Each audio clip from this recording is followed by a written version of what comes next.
So you're thinking about a master's or a PhD, right? And you've probably read about these funded programs and thought, wait a minute, I can actually get paid to study? I mean, it sounds like the absolute perfect deal. But does that funding really make you rich? Or is there a completely different story hiding behind those numbers? Let's get into it. You know, this quote it hits home for so many grad students. It perfectly captures that weird paradox, right? You're on this incredible journey, gaining all this knowledge, getting these advanced degrees, but you're still sweating over the price of a latte. It's the ultimate clash between your intellectual wealth and, well, your actual bank account. Okay, so here's how we're going to break this all down. We're going to start by busting the myth about a PhD payday. Then, we'll get a reality check on what stipends are really like. We'll compare a couple of different systems around the world. And then, this is the important part. We'll uncover the real multi-million-dollar prize and the mindset you need to grab it. First things first, let's tackle that big, shiny myth. The idea that a funded PhD is basically just a salary job where you get to learn cool stuff all day. But is that really how it works? I mean, when you get that acceptance letter, the funding package can look pretty impressive. You've got these prestigious fellowships. They're like the golden tickets of grad school, paying you just to focus on your research. Then you have teaching and research assistantships where you're paid for the work you do. On paper, it all sounds amazing. And this, of course, leads to the big question. It's on the mind of pretty much every applicant out there. Like a student we'll call Anya. She's looking at all these funding offers, and she's wondering, so, with all this, am I actually going to get rich while I'm in grad school? All right, to answer Anya's question, it is time for a serious reality check. We've got to put the dream aside for just a second and look at the cold, hard numbers. And wow, the numbers tell a pretty sobering story. A recent survey from a major city in Canada found that a staggering 74% of grad students say their funding just isn't enough to cover basic living costs. Just think about that. Only about 1 out of every 4 students can actually make ends meet on their stipend alone. And this slide right here highlights what I call the stipend trap.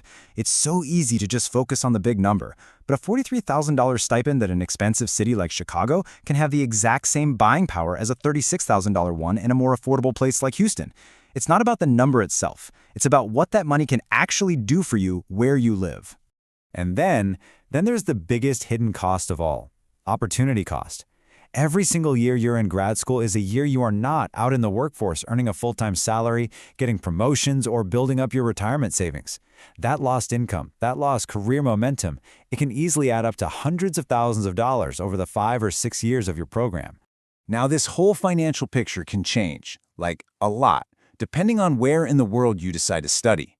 And the key difference really boils down to one question. Does the system treat you as a student or as an employee? I mean, just look at the contrast here. It's night and day. In places like Austria or the Netherlands, PhD candidates are often actual university employees.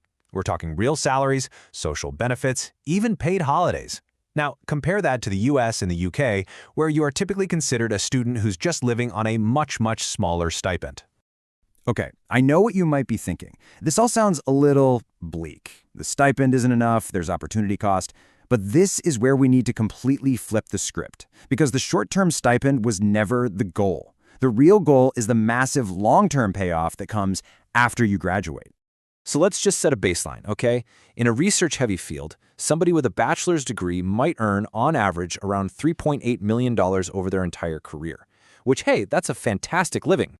But now, look what happens for a PhD holder who goes into a high-demand, specialized industry.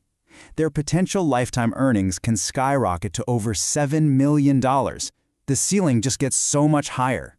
And that difference of $3.4 million, that is the prize.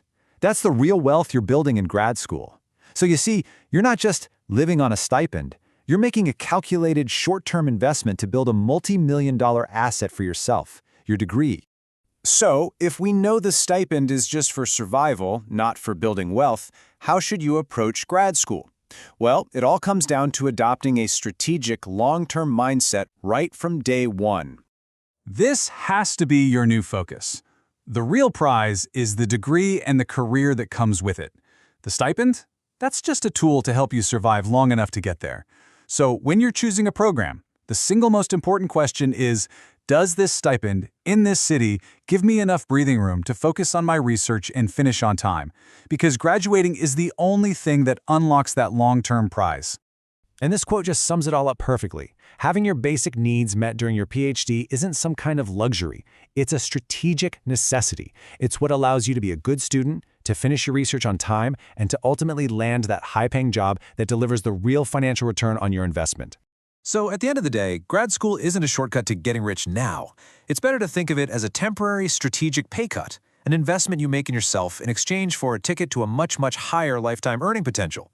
The only question left is, for you, is that a calculated investment you're ready to make?